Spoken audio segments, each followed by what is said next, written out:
नमस्कार दोस्तों, राधे राधे। प्रेम से बोलिए विष्णु भगवान की जय।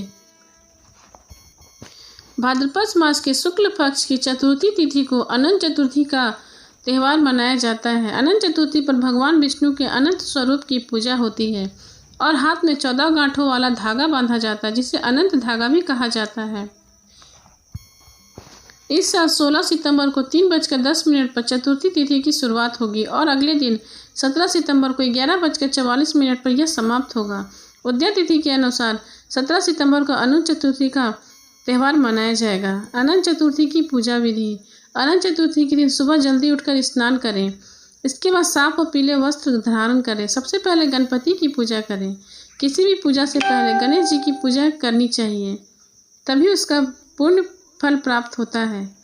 भगवान विष्णु का ध्यान करते हुए व्रत का संकल्प लें। इसके बाद कलश स्थापना करें और उसमें अष्टदल कमल रखें। भगवान विष्णु और माता पार्वती लक्ष्मी की मूर्ति या चित्र स्थापित करें।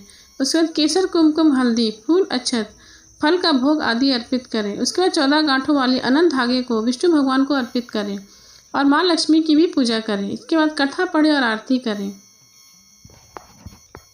अब सुनिए अनंत चतुर्थी की कथा। एक बार महाराज युधिष्ठिर ने राशु यज्ञ किया और यज्ञ मंडप का निर्माण बहुत ही सुंदर व अद्भुत रूप से किया। उस मंडप में जल की जगह स्थल और तो स्थल की जगह पर जल की भ्रांति की गई। इससे दुर्योधन एक स्थल को देखकर जल कुंड में जा गिरे। द्रौपदी ने यह देखकर उपहास किया और कहा कि अंधे की संतान अंधी ही होती है। इस कटु वचन से दुर्योधन को बहुत आहत हुआ और इस अपमान का बदला लेने के लिए उन्होंने युधिष्ठिर को जुआ खेलने के लिए बुलाया और छल से जीतकर पांडवों को 12 वर्ष के लिए वनवास दे दिया। वन में रहते उन्होंने अनेक कष्टों को सहना पड़ा। एक दिन वन में भगवान श्री कृष्ण युधिष्ठिर से मिलने आए। युधिष्ठिर ने अपने सारा हाल श्री कृष्ण को बताया और इस विपदा से निकलने का मार्ग भी पूछा। इस पर भगवान श्री कृष्ण ने उन्हें अनंत चतुर्थी का व्रत करने को कहा और कहा कि इसे करने से खोया हुआ राज्य मिल जाता है। इस वार्तालाप के बाद श्री कृष्ण युधिष्ठिर को एक कथा सुनाते हैं। प्राचीन काल में एक ब्राह्मण था। उसकी कन्या का नाम सुशीला था। जब कन्या बड़ी हुई तो ब्राह्मण ने उसका विवाह कौंडिन्य ऋषि से करा दिया। विवाह के पश्चात कौंडिन्य ऋषि अपने आश्रम की ओर चल दिए। रास्ते में रात हो गई, जिससे वह नदी के किनारे आराम करने लगे। तभी वहाँ एक साधु है। उनके हाथ में 14 गांठों वाली धागे को देखकर सुशीला ने उनसे पूछा कि हे महात्मे, आपने ये क्या पहना हुआ है? तब साधु ने बताया कि यह अनंत धागा है। अनंत चतुर्थी का व्रत करने से सब दुख दूर होते हैं। सुशीला के पूछने पर उन्होंने अनंत व्रत का महत्व बता दिया। सुशीला ने वही व्रत का अनुष्ठान कर 14 गांठों वाला डोरा अपने हाथों में बांध लिया और फिर पति के पास आ गई। कौंडिन्य ऋषि ने सुशीला के हाथ में बांधे हुए डोरे के बारे में पूछा। सुशीला ने सारी बात बता दी। कौंडिन्य ऋषि सुशीला की बात से अप्रसन्न हो गए। उसके हाथ में बांधे हुए डोरे को भी आग में डाल दिया। इससे अनंत भगवान का अपमान हुआ, जिसके परिणाम स्वरूप कौंडिन्य ऋषि की सारी संपत्ति नष्ट हो गई। सुशीला ने इसका कारण डोर का आग में जलना बताया। पश्चाताप की अग्नि में जलते हुए ऋषि अनंत भगवान की खोज में वन की ओर चल दिए।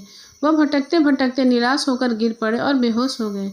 भगवान अनंत ने उन्हें दर्शन देते हुए कहा कि मेरे अपमान के कारण ही तुम्हारी यह दशा हुई है और विपत्तियां आई हैं, लेकिन तुम्हारे पश्चाताप में से मैं तुम्हें प्रसन्न हूँ। अपने आश्रम में जाओ, 14 वर्षों तक विधि विधान से मेरा यह व्रत करो। इससे तुम्हारे सारे कष्ट दूर हो जाएंगे। कौंडिन्य ऋषि ने वैसा ही किया और उनके सभी कष्ट दूर हो गए और उन्हें मोक्ष की प्राप्ति हुई। श्री कृष्ण की आज्ञा से युधिष्ठिर ने भी अनंत भगवान का व्रत किया था, जिससे पांडवों को महाभारत के युद्ध में जीत मिली थी। अब सुनिए अनंत चतुर्थी की दूसरी कथा।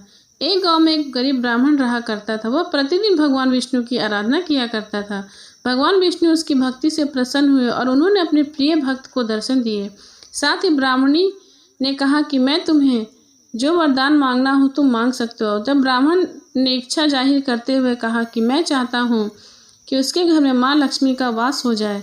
इसके बाद भगवान विष्णु ने उस ब्राह्मण को अपने घर में माँ लक्ष्मी को बुलाने का तरीका बताया। भगवान विष्णु ने बताया कि तुम्हारे घर से कुछ ही दूरी पर जो मंदिर है वहाँ एक स्त्री आती है और वह आकर वहाँ उपले थापती है, तो तुम उन्हीं के पास अपने घर आने का आमंत्रण दे देना। वह माँ लक्ष्मी है। ब्राह्मणी ने भगवान विष्णु के कहे अनुसार ही किया। ब्राह्मण ने उस स्त्री को अपने घर आने का निमंत्रण दिया। तब माँ लक्ष्मी ने उस ब्राह्मण से कहा कि तुम अनंत चतुर्थी का व्रत करो, उसके बाद मैं तुम्हारे घर में आऊँगी। तब माँ लक्ष्मी के कहे अनुसार उस ब्राह्मण ने अनंत चतुर्थी का व्रत विधि विधान से किया। फिर माँ लक्ष्मी उस ब्राह्मण को आशीर्वाद दिया और उनके घर में निवास किया। तभी से जो व्यक्ति भाद्रपद के चतुर्थी तिथि को अनंत चतुर्थी का व्रत करते हैं उनके घर में माँ लक्ष्मी का वास होता है और माँ लक्ष्मी उनसे प्रसन्न होकर सुख समृद्धि का आशीर्वाद देती हैं। प्रेम से बोलिए भगवान विष्णु और माता लक्ष्मी की जय। लक्ष्मीपति नारायण की जय।